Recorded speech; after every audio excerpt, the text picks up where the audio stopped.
Hi, magandang gabi sa inyo mga kasawi. Kamusta na po kayong lahat na may nasa mabuti kayong kalagayan?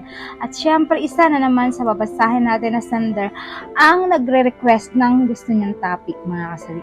Sign na pera lang ang habol ng babae or lalaki. Ayan, napakasimple mga kasawi ng kanyang request ngayong gabi. Syempre, ang sign kung ano ba daw, paano malalaman na pera lang yung habol ng isang lalaki at isang babae, both, di ba? Siyempre, napakadali lang yan mga kasawi kapag once ng isang lalaki or isang babae na pera lang yung habol niya. For example, mga kasawi, yung mga panahon na mayaman ka pa, mapera ka pa, marami ka pang connection at kilalang kilala ka pa niya, nandyan pa rin siya na nagstay sa'yo kasi meron pa siyang makukuha mga kasawi. Kaya lahat ng gusto mo ay sinusunod niya at higit sa lahat, syempre andyan yung pag-aasikaso, inaarawa ka, halos na lang pagsilbihan ka niya mula ulo hanggang paa mga kasawi. Yung hindi siya umaalis sa tabi mo dahil meron pa siyang nakukuha sa'yo, napapakinabangan ka pa niya. Pero kapag once na wala ka ng pera, wala ka ng connection, na wala ng lahat sa'yo, doon mo marirealize na mawawala rin siya sa'yo kasi wala na siyang pakinabang sa'yo, lalayuan ka na niya at higit sa lahat ay makikipaghiwalay na siya mga kasawi. Kasi wala ka ng silbi para sa kanya. Kasi may mga ganun tao mga kasawi na ang habol ng isang lalaki at isang babae ay pera lang. Tatawag lang siya sa'yo, magpapabili lang sa'yo. For example mga kasawi, "Hi Han, saan ka na ba? Alam mo ba, gustong gusto ko to. Kaso nga lang, hindi ko kayang bilhin, kaya sana bigyan mo ako ng pera na pambili nito." O syempre, gusto mo naman maging masaya ang mahal mo. Ikaw naman, bibigay ka. Siyempre, ikaw naman ay bibigay ka para sa kanya. Para naman maging success yung hinihingi niya na gift para sa'yo. Tapos syempre, ang babae at lalaki, alam mo ba, magpaparamdam lang ito sa'yo kapag ka laging may pinapabili. Bili mo ko yun, bili mo ko dito, bili mo ko nito. Diba mga kasawi?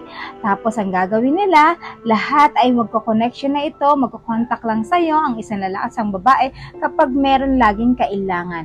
Pero kapag wala na naman itong kailangan sa'yo mga kasawi, alam mo ang gagawin niyan ay magpapakalayo-layo na naman, hindi ka na naman iti-text, hindi ka tatawagan at wala na siyang pakialam sa'yo, wala siyang pakiramdam kung ano ang mga nangyayari sa buhay mo at higit sa lahat, wala siyang concern sa'yo. Lagi niyong tatandaan yan mga kalalakihan at kababaihan.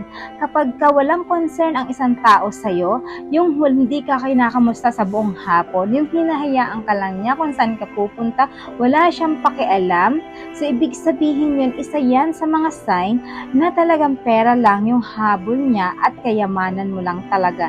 Ibig sabihin yan ay hindi kanya mahal mga kasawi. Kung mahal ka ng isang tao, lahat meron siyang concern sa'yo, inaalagaan ka, at higit sa lahat, andyan siya, mananatili siya kahit mayaman or mahirap ka man. Kasi ang pagmamahal ay hindi batayan ng yaman ng isang tao. Lagi niyong tatandaan yan. Kasi doon mo lang marirealize ang isang tao kapag kamahal ka niya at hindi habol ang pera, mananatili at mananatili sa'yo kahit walang-wala ka na. Lagi niyong tatandaan yan mga kasawi, kapag kahabol niya lang ay pera sa'yo mga kasawi.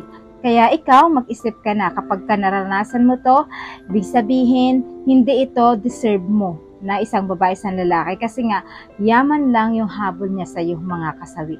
So yan lang mga kasawi, maraming salamat sa ating sender na nagbigay nito. Sana'y nauliwanagan ka sa iyong kahilingan na ito. At syempre sa ating mga commenter, lagi ko sinasabi na mag-comment kayo para naman merong makita ang ating sender. Ayan mga kasawi, maraming salamat sa patuloy na pagsuporta niyo sa akin sa walang sawang pag-share at pag-comment. Kung po nakapag-subscribe mga kasawi, pwede na kayong mag-subscribe. Pwede na rin kayo mag-follow para updated kayo sa topic ko araw-araw. Magandang gabi mga kasawi. Bye!